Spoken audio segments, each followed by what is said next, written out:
Hello, everyone, and welcome to CX Connect, brought to you by Speech Tech, CRM, Smart Customer Service, and our diamond sponsor, Validity. I'm Bob Fernikes, and I'm the publisher of CRM Magazine, and I'll be the moderator for today's broadcast. This is our first virtual conference, although we've been doing webcasts since 1997, so a lot of people know us from that. Plus, we do our live in-person conferences in non-pandemic years. So we hope to see you next time when we start back up in 2022. This conference, CX Connect, will run today and tomorrow. A complete listing of all the sessions are on our website, CX Connect.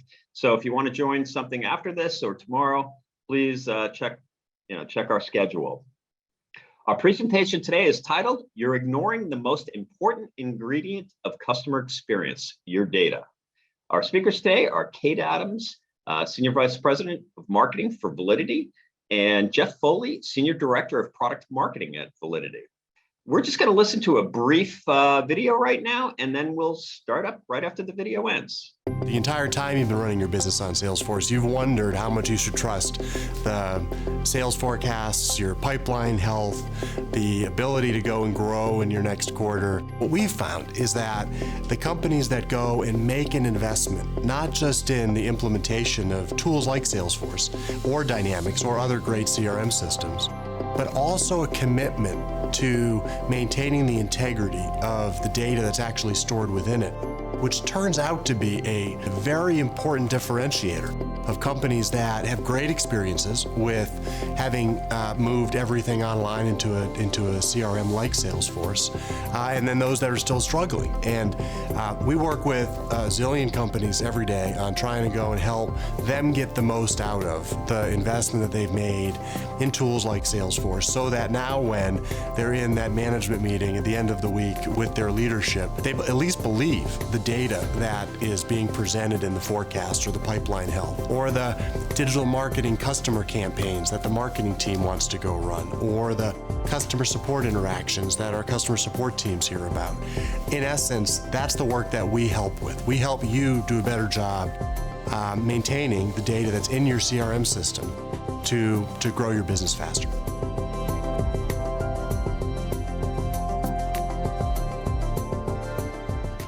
Bob, thank you so much. And everybody, thank you so much for being with us today. It is such a pleasure to be with you for, in this case, zoomed into this experience with all of you.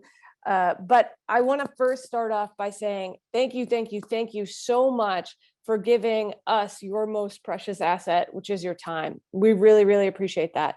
As Bob mentioned, my name's Kate Adams. I'm the Senior Vice President of Marketing here at Validity, and I am incredibly fortunate to be joined today by our Senior Director of Product Marketing, Jeff Foley. Jeff, say hello to all these good people this morning. Hey everyone, it's great to see you. It's even virtually, and really excited to be here and to join Kate in telling you more about some of the stuff that Mark talked about in an opening video about how you can make sure that your customer experience isn't suffering because of your data issues. So we're really excited to dig in. So as Bob mentioned, the title of the session is You're Ignoring the Most Important Ingredient of Your Customer Experience, and that is your data. And we have a jam-packed agenda for you today, kicking off with root causes of bad data and the impact it is having on your customer experience. Then we'll talk about steps you can take to address and repair that data at the source. We'll then talk about how to identify and renew friction points within your customer journey. And then lastly, I'm a big believer of, look, you've given us 45 minutes of your time, 15 minutes, additionally, an hour all in of your time today. So we want to make sure that we're giving you things that you can go implement today, tactical things that you can go do that will have a positive impact on your business, because that's what you're here for ultimately, right? And so we're going to talk about 5 customer experience plays to surprise and delight your customers all the way through.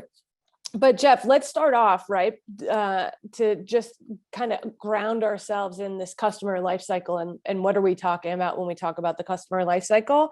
And right here is kind of, I just want to make sure that we're all starting on kind of the same playing field here. When we talk about the customer life cycle, we think about it. Most of the folks in this virtual room are thinking about what happens post-purchase, right? Everything after that, the after purchase. So how are you getting somebody from adoption down to retention, down to expansion, and all the way through advocacy? But and that is a critical component. And I am so grateful that I get to work with folks just like you and all the organizations I've been at to date, really focused in on and honing in on exactly how you're moving people down the bottom of that funnel. But one interesting, really fascinating secret about this funnel is that, Jeff, if you will show these good people that secret, is that 65% of new business actually comes from referrals, right? And that's according to Entrepreneur. I actually think that's probably more than likely, especially in an all virtual environment, has actually grown over time. And so that is why I think about that funnel as and equate it to kind of this symbol, right? Which we all know is the infinity symbol. And the reason I think about it is that if you tilt this on its head, if you were actually to take this symbol and just turn it vertically, it looks a whole lot like that funnel. And the reason why I think about it as that infinity loop, and as Jeff was talking to me, look, I'm in good company about how we think about this, right? Because the folks at Forbes and a number of different analyst organizations think about this very similarly, is that what happens is as you move people down that funnel, they are then filling the top of that funnel back up. So let me be the first one to tell you today, and I know I won't be the last, but I will be the first one to tell you today, if you pull me forward actually too, that you are not crazy, you are a goddamn hero, right? And so I took that for all of those people maybe in the audience who have read Untamed, right? I was inspired by Glennon Doyle there, but ultimately you are not crazy, although we all feel like it sometimes because the days can get incredibly crazy. The hours feel longer and longer by the second, but you are not crazy. You are in fact a goddamn hero, because not only are you servicing and providing an amazing experience to all of your customers, in doing that, you are actually growing the business kind of across the board there, which is outstanding. So thank you for all that you've done. And hopefully I'm only the first person that says that to you today and not the last. Yeah, we know that the customer experience professional role really didn't exist a couple decades ago and was really just sort of figuring itself out even 10 years ago. And you were the ones working in the basement with like the single light bulb hanging there, trying to desperately get any data, anything to try to map those customer journeys out. Now you kind of have the opposite problem. We have tons of data available. There's all this rich stuff that you can pull to try to get the information that you need, but you still have to be a hero in order to get that information to the right people and figure out how to actually affect change. Absolutely. So let's ground ourselves a little bit in just some additional data points on what are we talking about? Why does data actually matter, right? Like, why are we even talking about this, and how does it relate to customer experience? Like, because I think ultimately we all have similar experiences around the use of data, right? One is we can't do our jobs without it, but two, holy cow, it makes our jobs really complicated and at times incredibly frustrating, right? And so let's just ground ourselves in the reality of what we're talking about here. So first up, the reality is today that now 91% of businesses with 10 or more employees are now using a CRM. So love it or hate it, and my opinion seems to change by the minute, depending on the problem I'm trying to solve. But love it or hate it, CRM has really become the life's blood of today's organization. In fact, 91% of them, right? So many of us are beholden to the data that is within our CRM.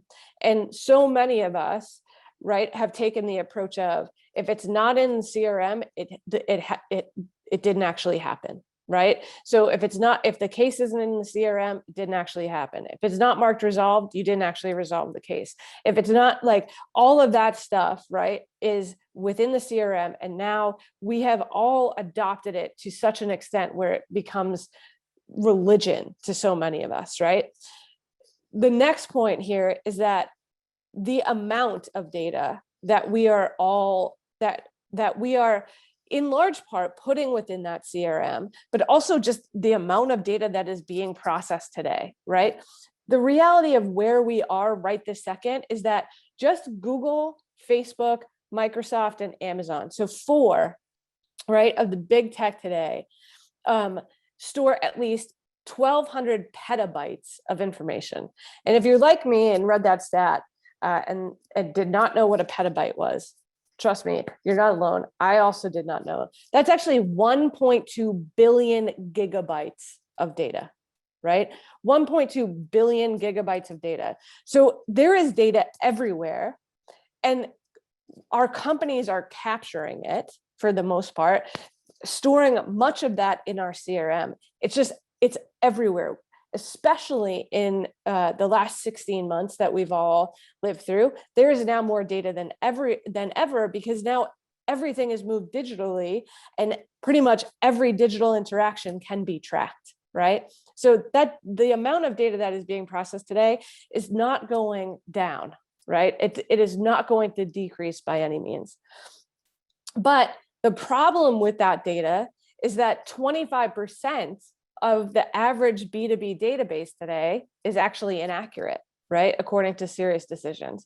So it's great that we're storing it, right? No matter how many gigabytes, megabytes, petabytes, whatever bytes you're storing today, no matter how much of it we're actually storing, the problem is that about a quarter of what we're storing is actually wrong. It's not actually accurate, right? And what's worse is that stat on the 25% is actually, it's compounding itself over time, because the other reality is that every year, 30% of our customer data is actually decaying.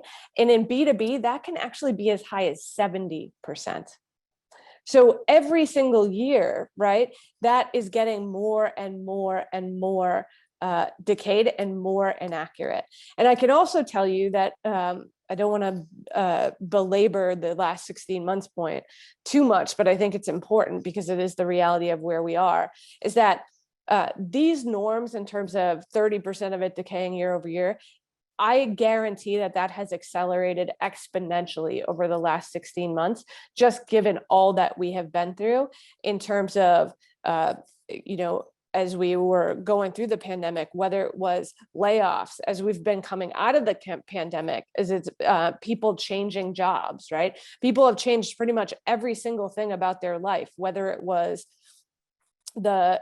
is where they live, the jobs they do, how they want to work, the people they're currently caring for, right? Everything has changed. So this decay, the amount of decay that we're seeing within our data has really ultimately only accelerated over time, which brings me to this other analogy, right? Which is, I think many of you will know this old adage of water everywhere, but not a drop to drink. But essentially, we've got petabytes of data, right? Terabytes, gigabytes, megabytes of data being stored all around them, everywhere. But the reality is data everywhere, but not a drop to trust. Like, what is the data that I can actually trust in my system to be accurate, so that I am armed with the best data applicable to me, so that I can provide the best experience possible to the person on the other side, right? And Jeff, you've got some stats on kind of what are the top CRM data quality issues that folks are dealing with today. Do you want to walk us through that, through some of our own research? Absolutely, and I'm sure that all of you with your own CRM systems and all the environment and adjunct pieces of software flowing information in there, you're probably saying, no, I don't have a problem, right? Actually, you're probably saying, oh man, I really do have a problem, don't I? Well, the good news is you're not alone. We worked with our partners at Demand Metric and commissioned some research to better understand what the state of CRM data management was across a representative sample of companies, small and large, whether it was 5 people or 500 people that were using the systems.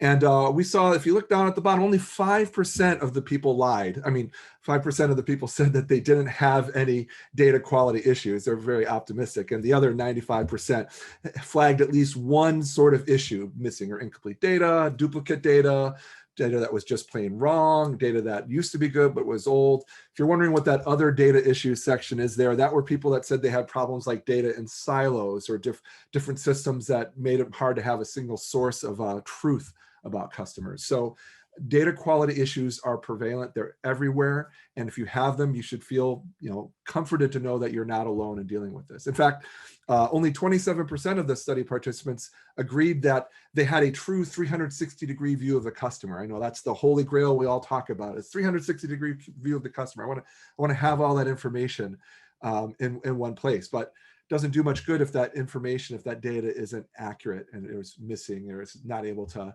inform that CSR when they're looking at their dashboard. So the good news is that these problems, they're not being ignored. Over 90% of the study participants said they were doing something. They were taking some step to try to correct these issues, to try to improve their data quality. And you can see some of the options here of what people were doing. It's encouraging that everybody is doing something about it, but the thing that concerns me the most, and should concern probably many of you, is that the most prevalent method was that top one: manually identifying and correcting data quality issues. I was talking to one of our customers, listening to him tell a story. He had just inherited, he had been at a company for 15 years, and he had just moved over to the data side of the house and was put in charge of the admins that made sure that their CRM system was humming. And his big goal, the thing that he wanted to solve, it wasn't some highfalutin goal about improved data accuracy, and it wasn't something about the merging two CRMs into one, although that was one of the projects. The thing that he was most interested in fixing was, I've got a dozen temp workers that are just coming in here and doing nothing but manually going through and trying to fix all the problems in our system. And I'd like to do that a little bit more, with a little bit more of a plan, a little bit more programmatically. So, he just wanted to not have to do that manual issue, correct these things manually, because it just doesn't scale. As we hit those petabytes of information, it's not possible to just hire a bunch of people to go through it and keep up with those problems. But he couldn't not keep them on his payroll, because that CRM data is by far one of his most important assets. So, for this to really hit home, we all have to think about that data management lifecycle and stop seeing the term data quality as this foreign concept that the folks in the back room take care of. When I need it, it's going to pop up the information that I need. There are a lot of things that can be done throughout the organization to improve data management. I'm just going to talk about a few of them here, because there's a data management lifecycle that runs in parallel with the customer lifecycle. For instance, profiling. That's going and looking at all your data and figuring out whether it's accurate, whether it's complete, and whether it's being used. Is it in the right spot? Is it being reported on properly? When you go to call up a list of customers that have a particular product or that need a communication, are you getting the information that you need? And are you capturing useless information that is just kind of bogging down the system? That's the profiling step. Standardization is just making sure that everything fits into a common format, fixing what you found out in profiling and making sure that they do all show up in those reports. You can work backwards from those reports to make sure that the information you need is making it through the system. Deduplication is the weeds that grow in every data garden. No matter what you do, there's always going to be duplicates coming into that system. And so you can manually pull those weeds. You can find ways to prevent them from coming in the first place, but just making sure that you've even defined what a duplicate record is and how you're going to solve that when you find duplicates to make sure that the right one wins. Verification and enrichment, that is this idea of data going stale.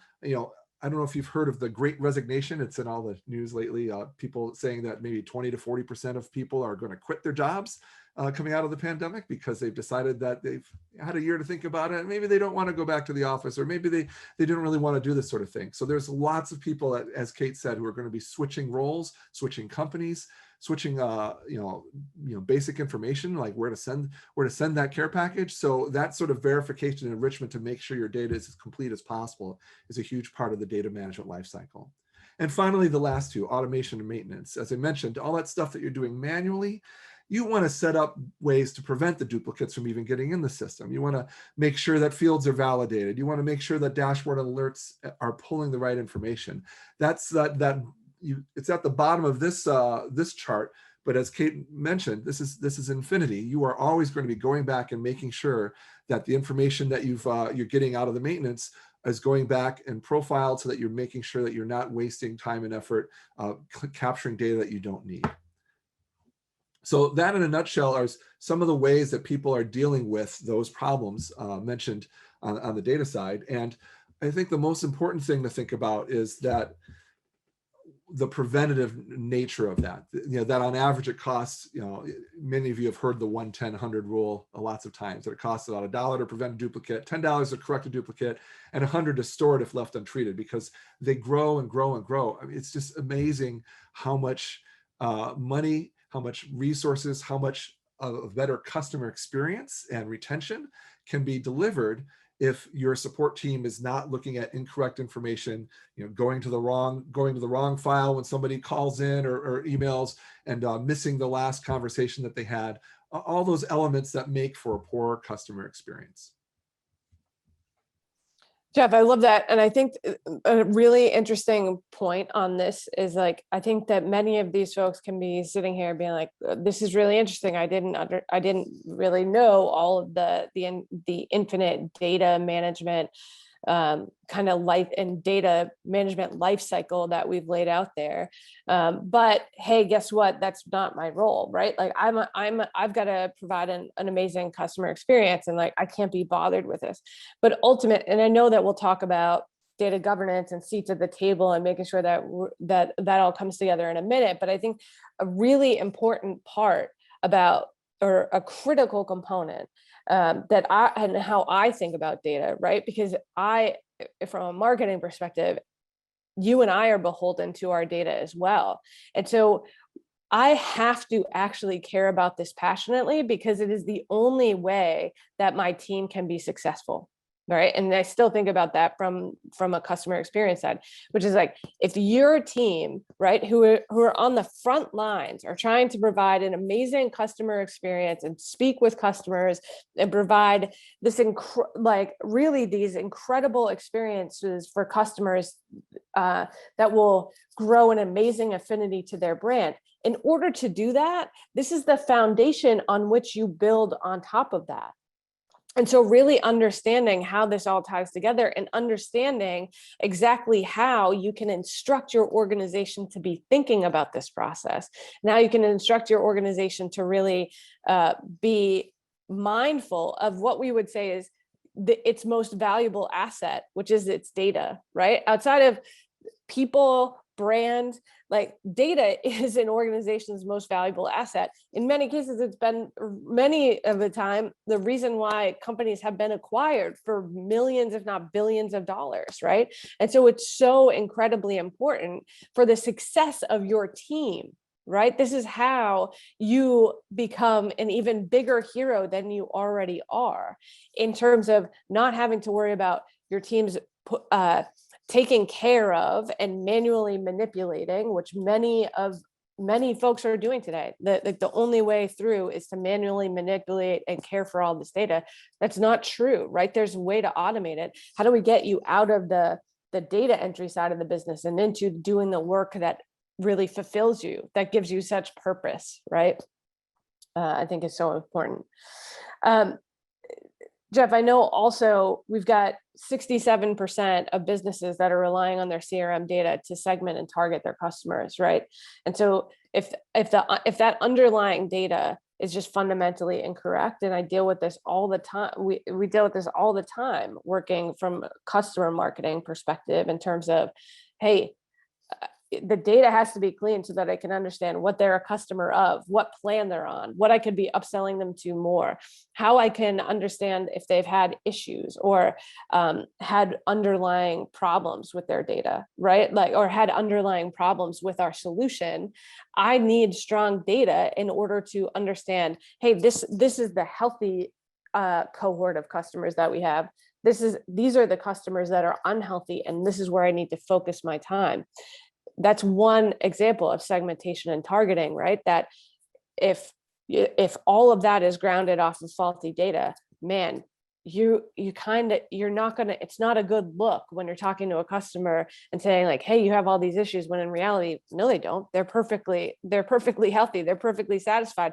Couldn't be a happier customer, right? That's one of those moments of like, how do we limit the moments of egg on your face, right? To make sure that you are providing an amazing experience that shows the customer that you know them so well, that shows that you understand their journey and where they're at, so that you can meet that customer where they are. So Jeff, how do we fix it? Right? Like, how do we go from here? Sure. Yeah. We've established how important it is to have your CRM data be accurate, because that's going to power all the other initiatives, all the fancier things that we talk about in the future with machine learning and next best action and recommendation engines and all that stuff to make sure that people are getting as personalized an experience as possible. But it all starts with the data. There are 3 pillars of data management that really are required if you want to get out of the whack-a-mole level of fixing data problems as they come in. The first one is simply the data quality side of things, and that's all the things that I just mentioned: the profiling, the standardization, the deduplication, the enrichment, the automation and monitoring. That's the table stakes from a data quality. But you also need what we call data governance, that idea of the people, the processes, the technologies that come together to give you a plan, that give you a strategy for taking care of these, that give you standards so that you know what good looks like and you know what you're trying to achieve. And the third pillar is this idea of leadership support, that if you don't have buy-in from every level of your organization, then all these standards and processes aren't going to actually mean anything when the next shiny thing comes by to distract everybody and send people off in a new direction. If you've got that buy-in at all levels and all, cross-functionally across the organization, and that trust in this process and the need for this governance and to achieve this quality, then you're less likely to run into challenges. So the interesting thing is talking about, hey, great thought leadership, Jeff. Wow, woohoo, mom and apple pie, right? Data quality is good, low data quality is bad. You probably could have figured that out yourself. So, what's the big deal? Well, before you dismiss those pillars, let's look at some data again from that study that we did to show, what the results are of doing these pillars. We found that companies with higher quality CRM data had 3 traits that you see here. One is that leadership was aware of the quality issues and made it a priority. 2 was the data governance process in place. They had one and they thought it was effective. And 3, that idea of it being not just one, people in the back room or one department, but that it's a full-time responsibility of the whole team, everybody that touches it: marketing, sales, service, operations, the IT, that they're all bought in and contributing to this data quality initiative. So out of the 276 respondents that came as this study, what percentage do you think said they had all 3 of these traits? Any guesses? 10%, 20%, 50%? No, 8%. 8% is the answer. We call them the elite 8. Only 8% of the people that responded to this research could say that their leadership prioritized CRM data quality, that they had data governance in place, and that they had a cross-functional team that cares about it. So keeping with the superhero theme, those people are the superheroes. Those are the ones that were actually able to get results from it. And when I say get results, let me show you again what we're talking about. They had more useful data when asked to rate the quality, accuracy, and usefulness of the data in their CRM system. I mean, you can see the left side to the right side, the elite 8, the high performers, 50% to 9% said that it was very good. How many of you would rate the quality, accuracy, and usefulness of your data that good, that well? If you add them up there's no one that said poor or very poor within that cohort. Whereas the rest of them were pretty across the map. And if they answered that to one question, they weren't necessarily good in the other questions. And it's not just about the people. I mean, this is asking the folks that are directly responsible for the CRM system, but then there are the consumers of that data, the people beyond that need to use that data for their reports, for talking with customers, for tracing that customer journey, for understanding how people go through that funnel, that life cycle from top to bottom. And those people had more trust and more confidence in that data. Kate mentioned the not a drop to trust. When asked to rate the level of trust and confidence that users of their CRM system had, the folks that had those three qualities, the ones with the leadership buy-in and the cross-functional and the data governance, again, no one in the low or very low level, 41% to 6% as far as very high. And if you add them up, 90% or higher, very high compared to 42%, more than double the percentages there, had the trust and confidence in their data because they put these systems in place and were able to make sure that they were getting that 360-degree view of the customer, that they were making sure that the, not just in the service side, but the manager, the account manager that has to follow up at renewal time, that the person who's dealing with them from a customer success standpoint, the folks that are trying to surprise and delight them, they were confident that they had the right data in place. That's a big difference, and makes it a big deal to get those pillars in place so that you can have trust and confidence in your own data. Amazing, Jeff. I love it. And I love the Elite 8, right? It's so critically important. I think, so we've talked about, just to kind of ground ourselves about where we're at, we talked about where are we at in the customer life cycle, how data is taking over pretty much everything. I'm expecting a petabyte to walk through my door any minute now, which sounds like one of those scary dinosaurs that my 3-year-old son talks about all the time, right? And so data is taking over the world. The bulk of organizations, right, don't trust it. I don't have a ton of faith in it and aren't really paying enough attention to their most valuable asset in terms of what for their business. And so how do we think about, we've talked about the 3 pillars that you need to ensure that your data just gets better and that you can be a part of that Elite 8, to have a ton of confidence in your data and equip your teams well so that they trust that data ultimately to provide those great experiences so they can stop doing the work of data entry, data management, data cleaning, and get back to the work of providing amazing experiences, making a customer smile, solving a true problem, right? All of those things. But now, how do you tie that in terms of what are the ways that we can kind of remove friction? Because a lot of the friction within our own processes, the friction within these customer experiences, ultimately all comes back to data. It all comes back to our need to acquire that data and verify that data and validate that data on the customer experience side. I can't tell you how many times, right? And I know I'm not alone in this. All of us have, right? You have to give one of your vendors of which you are a customer, all of this data that they already have in their system somewhere. They already have it, right? They're asking you for it again. And so how should I think about opportunities where I can remove friction through my customer experience? So I've got kind of 3 recommendations on this one for external customers, and then I want to talk about internal customers. My first one, and I know that nobody on the line here is going to be a stranger to this one, but my first one is secret shopping yourself.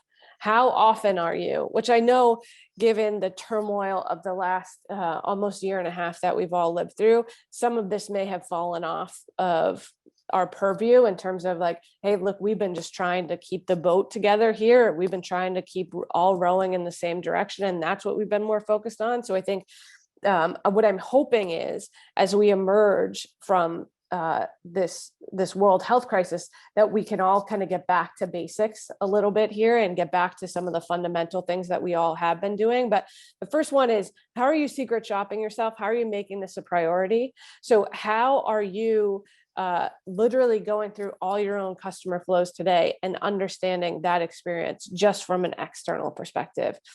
So whether you are doing that yourself, you find a vendor to help you do that and walk you through that process. And really, as you're going through that process, documenting it all the way through. What is it that you actually had to do in order to get through one of your own flows? What information did you have to give? How many pages did you have to visit? How many people did you have to talk to? How many buttons did you have to press? How many fields did you have to fill out? All of those things, documenting that whole thing, then getting up and walking away and coming back to it with a fresh set of eyes to say, to go on to this next step, which is -1 on a regular basis, right? Whether, I don't care whether you do this monthly, quarterly, every other quarter, right? Which would be every 6 months, or however often you do this. You need to obviously assess your own ability to do this given the resources that you have today. But I'm constantly thinking about, what is the -1? How can I eliminate one thing on a regular basis? And look, I'm not saying like we have to eliminate, I don't even know what, this massive shift, right? I'm not saying like eliminate every form on your customer experience flow. That's certainly not what I'm asserting, although that is possible and happy, but that's a different talk for a different time, right? But like, what is one thing that you can cut out? Whether that's one click, one field, one press of the button, what is one thing that you can eliminate every time? Because I think what happens, undoubtedly, I've seen it in businesses so many times, is that undoubtedly what happens is as we build new flows, it's like, oh, a new requirement will kind of add something into that mix. Either we add a page into that mix, or we add another option into that mix, or we add another field into that mix so that we can change routing or do something like that. But as we're adding, we're never thinking about subtracting. And so that's what I'm asserting is like, secret shop yourself. And then when you come back and you look at that flow, what can you eliminate out of that flow completely? Are you asking a customer to validate your email when you could do that in real time on the form itself? Right? Are you asking them to come out of your Webflow, to go to your email, to click a button so that they can show that's actually true, right? All of those things. The last thing, I know this is going to be a controversial subject, so take it all with a grain of salt. But I think that you are all better than smiley faces and unhappy smiley faces in terms of rate your experience, right? And I think that we are all better than the ongoing surveys that happen on an ongoing basis all the time, whether it be NPS surveys or customer satisfaction surveys or product market fit surveys or all of these things. I think there is a time and a place for surveys, but I've seen far too many organizations have ongoing surveys that are happening and not doing anything with the data. If you have a survey going on today that you are not looking at on a regular basis and have not actioned in the last 30 days, stop doing it, eliminate it, right? Like, I feel like every single time I complete an online transaction today, I get asked for like, will you take this survey? Every time I go to a website, sometimes people are dropping in this window of like, hey, will you take this survey? Like, no, like you're not going to do anything with it. So no, I've provided in-depth feedback to people many, many times, and there's no action that comes out of it, right? So where are you asking for survey data that you are not actioning and eliminate it? Let's talk about internal customers though. How can we remove the friction from internal customers? Because there are external customers who are paramount and what we all wake up for every single day and every single morning, right? But ultimately there are also internal customers, and how can we think about removing the friction for those folks? One of the things that I would think about is, what if you could, one of the things that keeps me up at night is for all of our frontline staff, how can I eliminate anything that they are doing that is not going to end in a result, right? Which that happens all the time, right? Like, but immediately what I think about here is, what if I could verify an email or a phone number before a representative ever started to reach out to somebody, so that I knew that there wasn't a typo in that email address that was just going to prohibit that activity from going into the ether and never resulting in anything, right? Like, how could we really think about that so that my team can trust that I've set them up for success 100% of the time, and that at least I know that actually the data I've given them is real, is true, is valid, and is actually going to get delivered somewhere and not going to end up in no man's land, right? The second piece I want to ask ourselves about removing friction for internal customers is, how can you remove friction that exists from finding the right account or the right contact within your CRM or whatever customer data platform you're using today due to a duplicate account, contact or account? So we've all been there, trust me, right? Hey, in fact, my legal counsel just reached out to me yesterday, was talking to me about an account just the other day. I was like, cool, let me go in, went into the CRM, looked at it. There were 2 instances of that. I had to go through both to figure out which one he was talking about to identify which one we're on the same page for, right? It's frustrating. It took me an extra 5 minutes to figure out which one we were talking about, but like, okay, great. Like, how can we make this easier on the other side so that it's not like I'm not hunting for what I have to do. I'm more focused on what I have to do than finding out what I have to do. The third thing is, how can you shift your reps from documenting cases and forecasting expansions to actually closing them, right?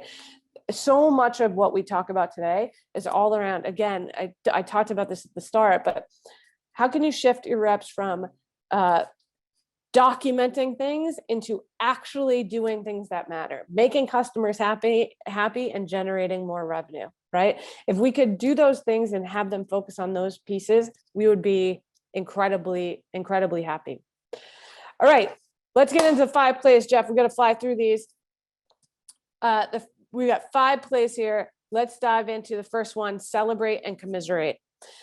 So this is just kind of at the onset. One of the things is, things are happening in your accounts all of the time with your customers all of the time, whether they IPO, whether they have a major data breach, whether they have been named on the Cloud 100 list, whether they have been named as having the best CEO on Glassdoor, whatever the award is, all of that data is actually available to you on the other side. So how do you get your party hat out, right, and be able to celebrate alongside those customers, or to commiserate with them, like in the case of the data breach, right? So a real life experience of this was, I actually experienced this, lived this. One of our customers had a major data breach. We sent them, we literally just saw this. It wasn't that they had reached out and said, this is what happened. It was in the news.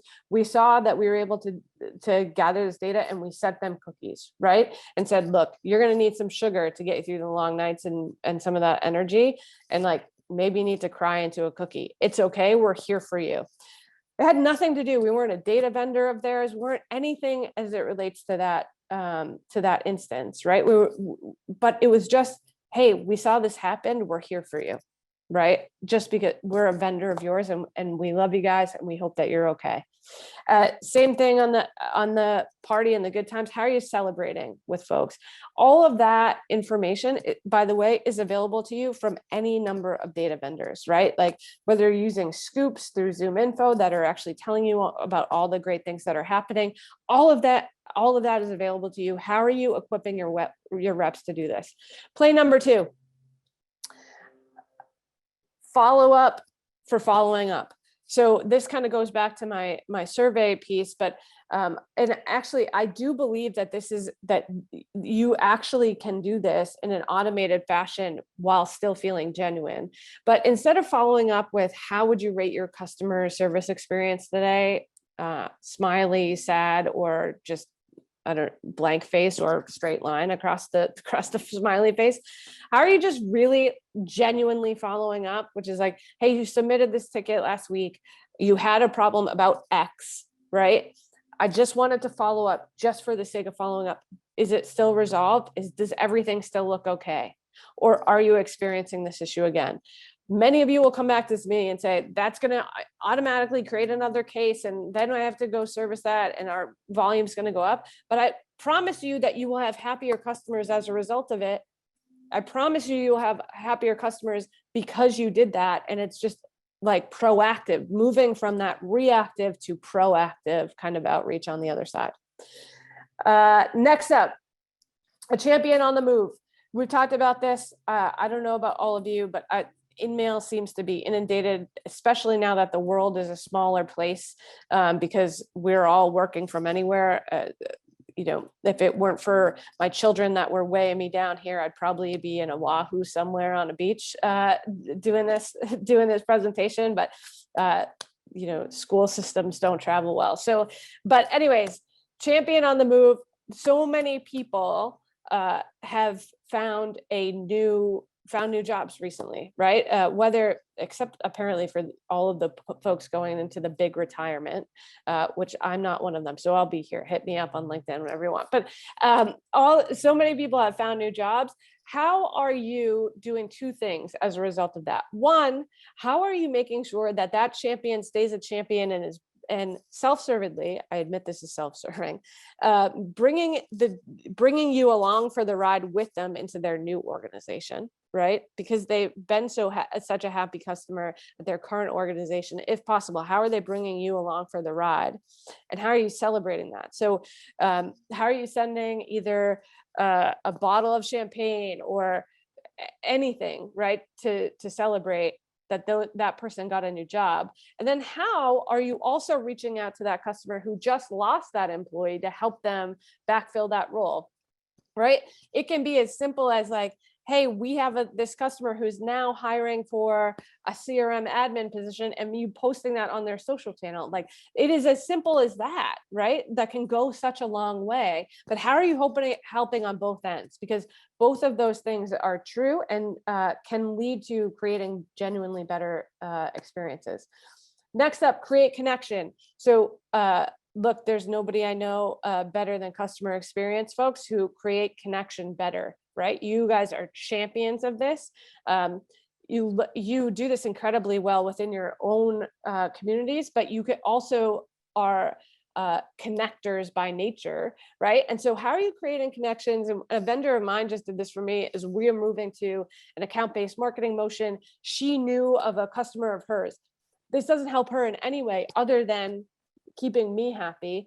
She made a connection to me of like, hey, somebody used the exact same tech that you went through 6 months before this. Let me connect the two of you so that she can tell you about the missteps she made so you don't make those same mistakes. If nothing else, you'll just have a great conversation and get to know another marketing professional. How are you thinking about how you can enable your reps and your teams to do this for you, right? The other big piece here is, and I know that this has been incredibly important too over the last 16 months, which is like, how are you bringing people together? Jeff made a basement reference earlier, which I think may have been calling me out because I am that person sitting there with the light bulb hanging from the ceiling most of the time, but my family's let me upstairs here. But I've spent the last 16 months alone in my basement. One of the things that has made it much more tolerable is this idea that I can get on these recurring Zoom calls with a community of marketing leaders. I have one every Friday morning. I have one that happens more on a quarterly basis that I can just get on with them and commiserate and meet new people. And just because I've been stuck in this basement for that long doesn't mean that I don't get to meet new people and get to come together. And I've loved that. So leveraging your own communities and bringing people together is incredibly important. And then the last one, and I know Bob and Steve, I'm probably giving them a heart attack, but share your cape, right? We talked about the hero that you are. What I would encourage you to do is share your cape with your customers. So how are you making them the hero, right? And this can be something as big as buying a billboard and putting your customer's face on it, saying, congratulations to John from Acme Corp, who just did X, whether that was removing 1 million duplicates from their CRM, whether that was building 10xing their new business pipeline, whether that was whatever it is that you help them, that your solution helped them do. How are you celebrating them? It could be as big as a billboard, as small as a LinkedIn post, as medium sized as a blog post highlighting these people. But how are you making your customers the hero today and making their success yours and celebrating it with them, right? Because your customers are have giant accomplishments themselves. And so how are you helping them professionally kind of across the board? The last thing I have for you is this. It is our free gift for you, which is the Dirt on Data Quality ebook that we have here, which gets a lot more in depth into some of the data management and data quality policies and best practices that Jeff talked you through today. But this is free. That's where you can find it. Thank you, thank you, thank you, thank you, thank you so much for your time. Jeff, always a pleasure. I'm sure I'll see you in 30 minutes on another Zoom from the basement. But with that, we'll open it up to the Q&A. Hey, fantastic presentation, guys. Kate, before you go, I have a quick question for you. If I were to pick one of your 5 plays, which one would be a good one to get started with? Yeah, Bob, that's a great question. I think that the one that I would pick is potentially the people on the move, because I think that the reason why I picked that one is a couple things. One, I think it's like fundamentally the easiest to report on in terms of what is the new business that you landed by highlighting that kind of champion and having them bring you to their new organization so you can track that new business as a result of that. And then the other thing is going to help you dramatically on the retention side in terms of identifying a net new champion within that organization and making sure that your retention metrics stay on par. So that would be the one I would think about. Okay, great. Jeff, similar question. If I was to get started with correcting some of the data in my CRM, how would you do that? What would you recommend to people? Yeah, I know it can be overwhelming, all the different things that you could Absolutely do, all the places, how do you eat an elephant one bite at a time sort of thing.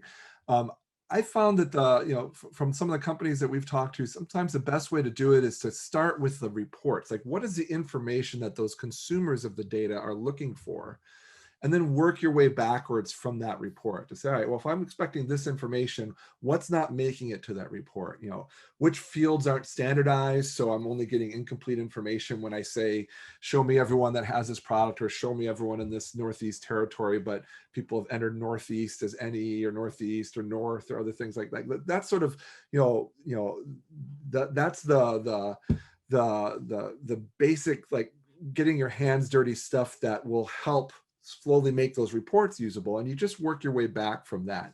So once you've identified what needs to make it to there, you can figure out what's stopping them, where the standardization needs, where the duplication is causing problems, and that kind of gives you an end product that is valuable, so that the work that you're doing on data quality isn't just for the academic reason of we want better data quality.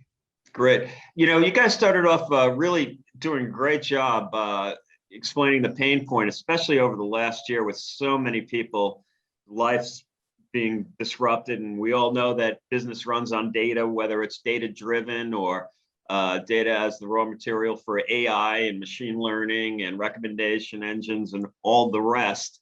And actually, Jeff, you had mentioned that you've seen some big numbers for people moving and data changing this year. Has this been an especially busy year for you as companies recognize that their data just accelerated its decay in the last 12 months or so? Yeah, absolutely. Kate, you can chime in too, but we found that it's natural as people's as in-person events became digital events, as lots of the world shifted their marketing efforts and shifted the channels by which they could communicate with customers.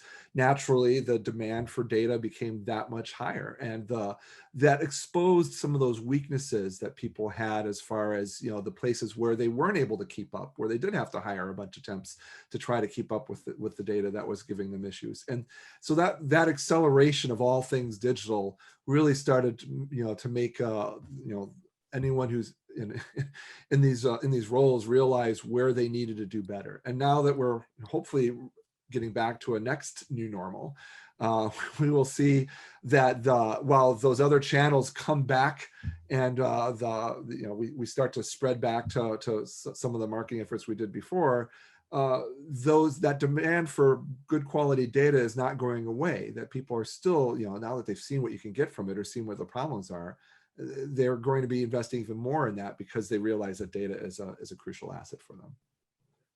All right. Yeah, 100%. I think that I would just add to that. I think the other key component was, as people looked in the year, I remember as when the pandemic first hit, I think like everybody said there was this false claim, what I would assert is this false claim of like new business is dead. It's all about the customer.